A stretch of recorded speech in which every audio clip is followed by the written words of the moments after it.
Well, welcome back to another episode of Travel News. I'm your host, Robert Witham. I scour the news for stories of interest to travelers and those who love the great outdoors so that you don't have to. Our first story today is coming from Colorado. An elderly woman walking a dog near Glenwood Springs was severely injured by a moose last weekend. The woman was walking a dog on a leash near a house when a cow moose attacked her. Colorado Parks and Wildlife officials said the moose was protecting her two cows. The woman was flown by helicopter to a hospital due to the extent of her injuries and the necessary medical care. The area around Glenwood Springs is known for its moose habitat. As the Colorado Parks and Wildlife officials are cautioning people to use caution around big animals or dangerous animals and in territory where you might encounter them. They do note that in this case, the woman appears to have done nothing wrong.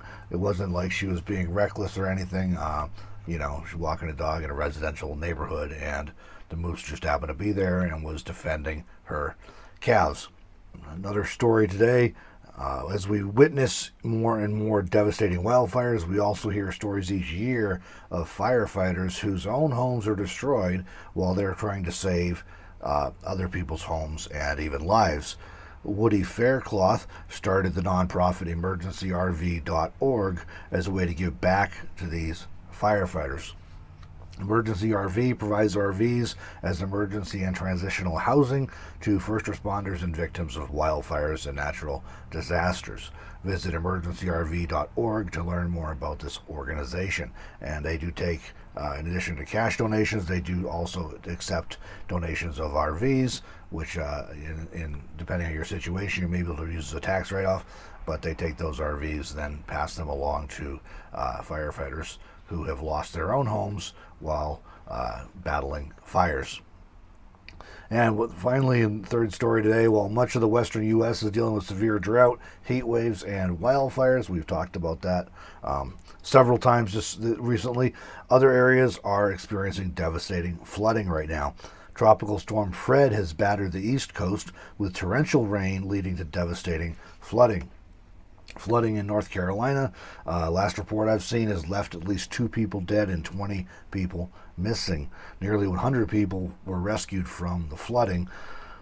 Tropical Storm Fred, meanwhile, continued its march up the coast towards the Northeast and New England.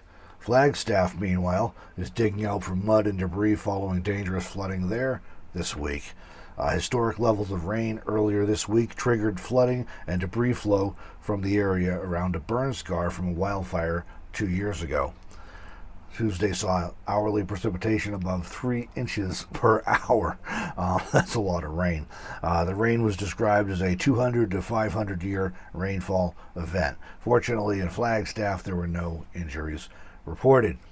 That's it for the stories I have for this episode of Travel News. Friday, August 20th.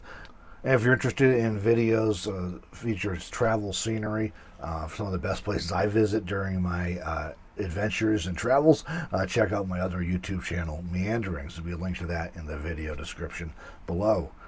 And if you're interested in learning more about the nomad lifestyle or becoming a nomad yourself, consider checking out my online course, Nomad Lifestyle 101. You can learn more about that on my website at robertwitham.com/courses. Thanks for joining me for this video, everyone. We will catch you in the next one.